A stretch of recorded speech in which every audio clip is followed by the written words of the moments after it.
নমস্কার বন্ধুরা, মিনু ছোট রান্নাঘরে সকলকে জানাই স্বাগত। চলে এলাম রান্নাঘরে। আজকে একদম অতি সাধারণ একটা রেসিপি নিয়ে আপনাদের সামনে হাজির হয়ে গেছি। আজ বানাবো আমি মুসুরির ডাল। তো মুসুর ডালটা কিভাবে বানাবো, কি দিয়ে বানাবো, সেটাই আপনাদের সামনে শেয়ার করব। নিয়েছি এখানে মুসুর ডাল।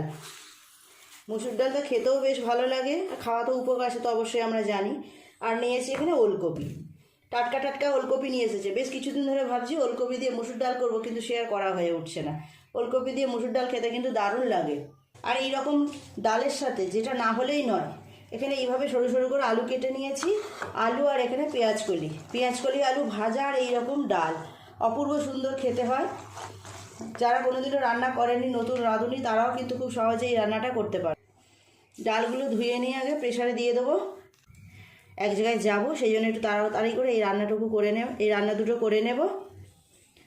কোথায় যাব সে তো অবশ্যই আপনাদের বলবো, আর শুধু বলবো না, আপনাদেরও নিয়ে যাব। ডালটা প্রেসারে দিয়ে দেবো, একটা সিটি ফেলবো। খুব বেশি জল দেবো না, কারণ এই ডালটা একটু ঘন ঘনই খেতে বেশি ভালো লাগবে। ডালটা ততক্ষণ সিদ্ধ হোক। পেঁয়াজকলি আলু তো কাটাই আছে, আমি ওলকপিটা আগে কেটে নেব।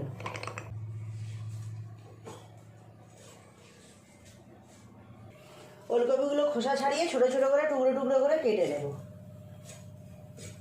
শীতকালে কিন্তু এই ওলকপি দিয়ে ডাল রুটি দিয়ে খান, ভাত দিয়ে খান, যে কোনো কিছুর সাথে খুবই ভালো লাগবে খেতে।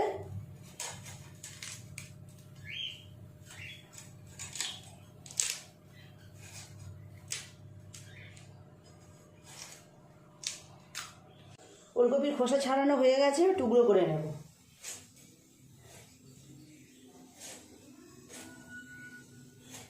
এই রকম সাইজের টুকরো করছি, খুব ছোটও করিনি, খুব বড়ও করিনি। দুটো ওলকপি আমার লাগবে না, একটা আর হাফটা দিলেই হয়ে যাবে। ওলকপিগুলো একদম কচি, এইটাও একইভাবে কেটে নেব। ওলকপিগুলো কেটে ধুয়ে নিয়েছি। ডালটা কিছুটা সিদ্ধ হওয়ার পর এগুলো দিয়ে দেব।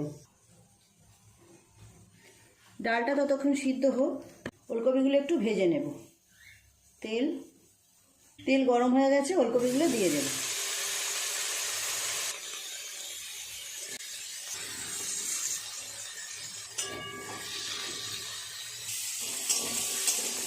ওলকপিগুলো হালকা করে ভেজে নিয়েছি, নামিয়ে নেব।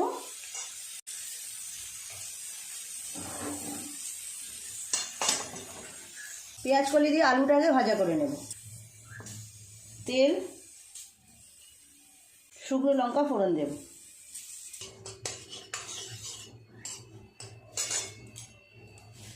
আলু,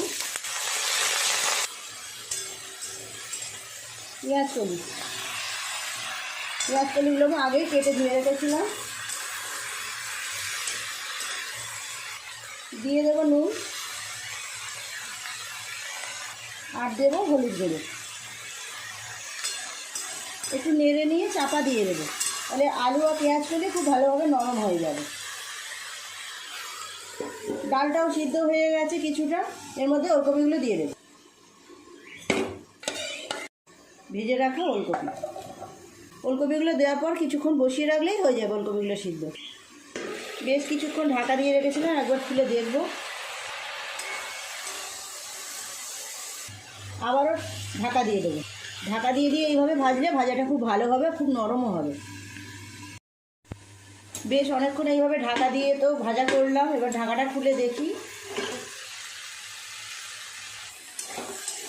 মাঝে দুবার আমি ঢাকা খুলে একটুখানি নেড়ে দিয়েছিলাম। হয়ে গেছে ভাজাটা, নামিয়ে নেব।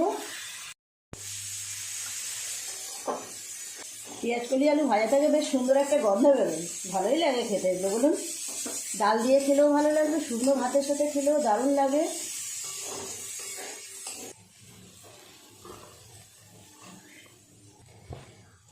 পেঁয়াজকলি আলু ভাজা তো হয়ে গেল, এবার ডালটা সাঁতলে নিলেই হয়ে যাবে। ওলকপি দিয়ে মুসুর ডাল সাঁতলাবো, তার জন্য কড়াই দিয়ে দিলাম তেল গরম হয়ে গেছে। ফোড়নে দেবো দুটো শুকনো লঙ্কা, তেজপাতা আর গোটা জিরে।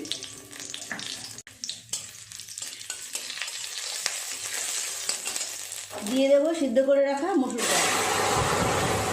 দিয়ে দেবো স্বাদ মতো নুন, 1 চামচ পরিমাণ নুন দিলাম। হলুদ গুঁড়ো দেব,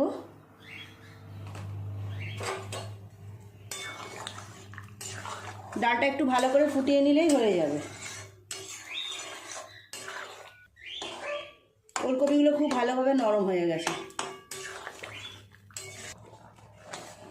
ডালটা খুব ভালো করে 5-7 মিনিট ফুটিয়ে নিয়েছি, নামিয়ে নেব।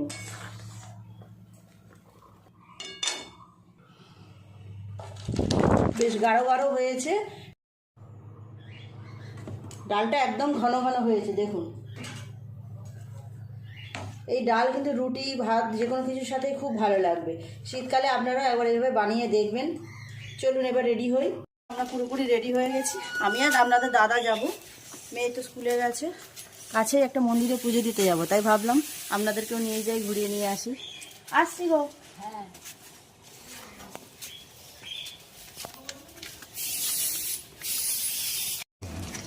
চলে এসেছি আমরা মন্দিরে। এই যে আমাদের বাড়ির কাছে মা বিপত্তারিণী মন্দির, ভীষণ জাগ্রত মায়ের মন্দির। চলুন আমাদের নিয়ে ভিতরে যাব।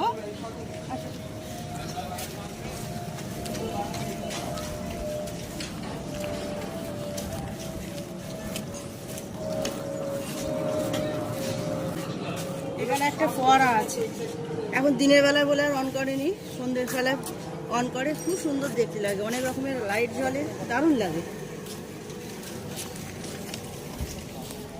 দেখুন কি অপূর্ব লাগছে না, এগুলি মোরগ যেটা ফুল, দারুণ লাগছে।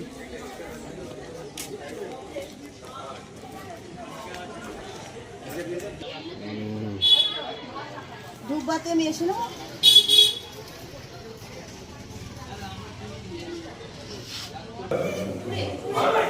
চুপড়ি নেওয়া হয়ে গেছে, ফুল নেওয়া হয়েছে, এবার মায়ের কাছে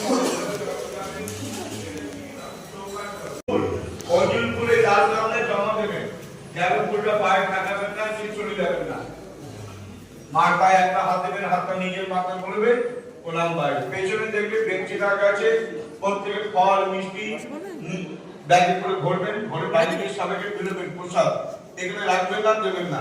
আর যাদের কাছে আত্মীয় আছে এগুলো ব্যবহার।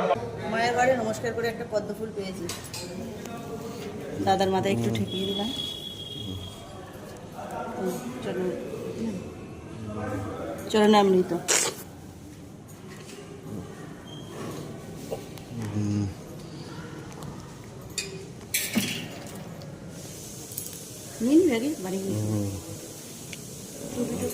মায়ের কাছে পুজো তো দেওয়া হয়ে গেল, এবার আপনাদের একটু মন্দিরটা ঘুরিয়ে দেখাবো।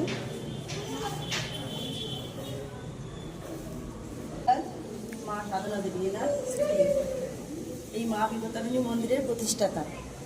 এই যে দাদাকে দেখুন, দাদা আমাদের খুব কাছের মানুষ, বাড়ির কাছেই থাকে।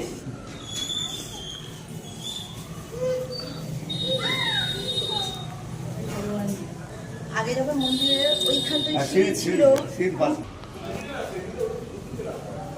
আপনাদেরকে যাদের ছবি দেখালাম, বাবা দুলাল আর মা সাধনা দেবী, ওনার ঘরের সমস্ত আসবাবপত্র এখানে রাখা আছে। ওনাদের পায়ের ছাপ, ওনাদের ব্যবহারের সমস্ত জিনিসপত্র এখানে রাখা আছে।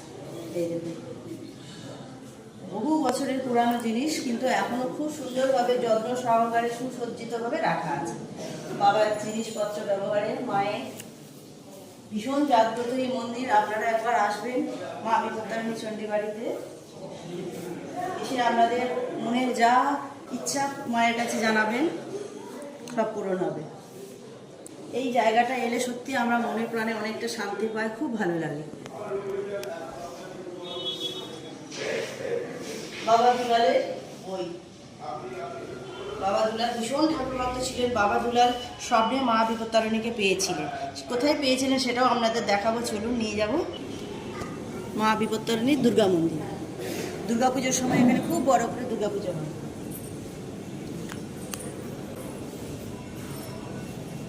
নরসিংহ,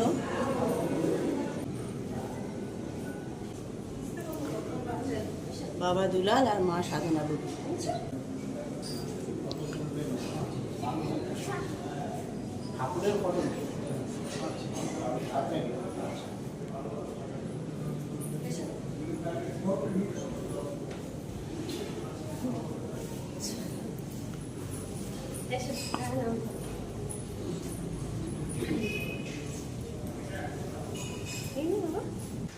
কত সুন্দর ফুল গাছ লাগানো আছে দেখুন। এই মন্দিরে সারা বছরই কিছু না কিছু উৎসব হয়। দুর্গাপুজোর সময় তো বিশাল বড় উৎসব হয়, কালী পুজোর সময় তো দেখার মতো। একবার এলে আপনাদের বারবার ইচ্ছা করবে আসতে, এত সুন্দর এখানের পরিবেশ, এখানে পুজোটা হয় এত ভালো।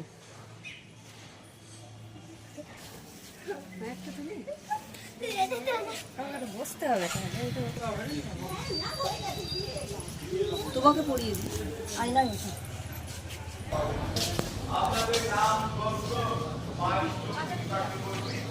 এখানে মায়ের বিভিন্ন মূর্তি আছে, খুব সুন্দর সুন্দর মূর্তি। আমাদের ঘরে আছে, সেই জন্য এখন আর নেবো না। ফুলের মালা, কেউ যদি শাড়ি দিয়ে মাকে পুজো দিতে যায় শাড়িও আছে। চলুন।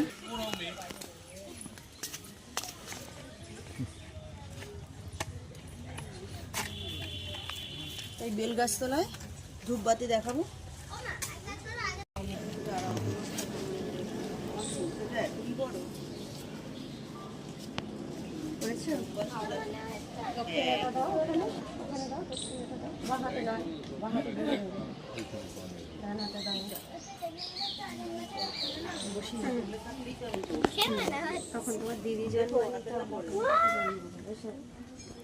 এই বেলতলায় বাবা দুলাল সাধনা করে মাকে পেয়েছিলেন।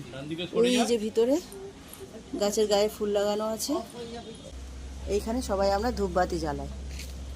চলুন এবার পুজো তো দেওয়া হয়ে গেল, এবার বাড়ির দিকে যাওয়া যাক। বন্ধুরা, পুজো তো দেওয়া হয়ে গেল, আপনারা দেখলেন। ওখানে মায়ের কাছে গাছতলা, বেল গাছতলায় আমরা ধূপবাতিও জ্বালালাম। তো পুজো তো কমপ্লিট, এবার আমরা চলে যাব বাড়িতে। তো ভিডিওটা যেখানেই শেষ করছি, দেখা হবে পরের দিন নতুন কোনো ভিডিওর সাথে। নমস্কার।